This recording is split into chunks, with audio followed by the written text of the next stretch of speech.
basketball and football, most of the guys that come out of college are, 19, 20, right?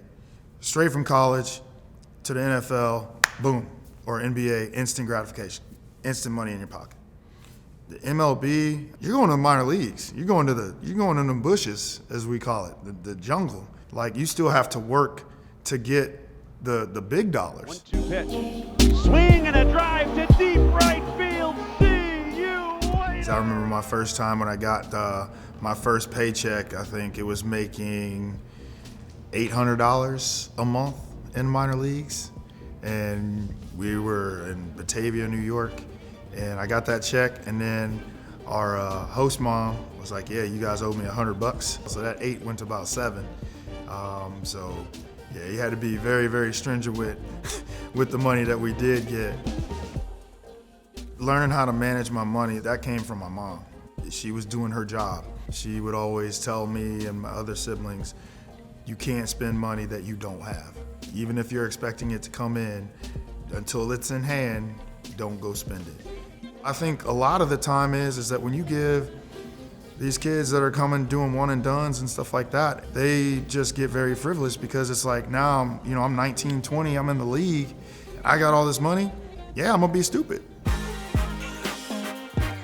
What I would tell a guy coming into the league is, first things first, get your game right so you can go and get paid come arbitration and whatnot. Don't go get cars, because right now with the paycheck, you can't afford it. What you want to do is just basically keep stacking your money, but you got to find, the right financial people and have your boundaries and everything start to get set up there, so that when hopefully and if you can get to that big contract, you're already set to hit the ground running. You got to have an idea of where you want to see yourself in the future. You've got to be able to understand, okay, I got to look beyond my playing time.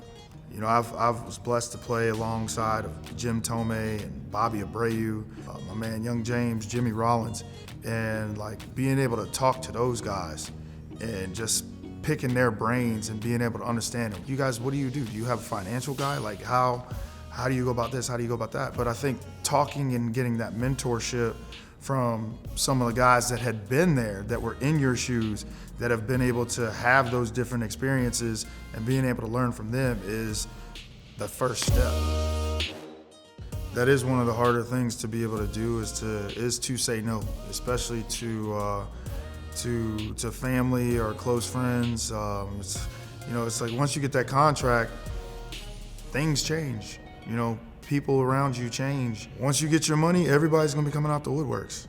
People are gonna be coming out with ideas on the next, hey man, I got this idea about this club or this or that or whatever, and they want you to invest and all this. This is why you create, the team, so that when they come and you say, hey, all right man, yeah, shoot me the idea and I'll shoot it by my people and let them, kind of dissect it. And if it works, cool. If it doesn't, then I'm not gonna do it. If you wanna buy your parents a house to show them your appreciation or do something to show your siblings appreciation, that's fine. Do that one thing and cut it off and say that's it. You don't want them to grow dependent on you. You want them to still be able to go out and get their own. Now, I changed uniforms. Got to go with the blazer now instead of the baseball pants. But now I'm a partner at 76 Capital, VC firm out of Philadelphia. And we're doing a lot of great things in helping smart, young, nice entrepreneurs that are looking to make the next thing that's going to help change the world, make the world a better place. And looking in that, I like to look at the same kind of attributes as what it took for me to be able to reach the pinnacle of my baseball career, the work, the determination. It's not your average VC firm that's just, throwing money at it and say, all right, hey, go make us a lot more money. We're throwing our time, our effort, blood, sweat, tears into these companies to help them grow. And it's been a great experience. It's been a fun experience thus far.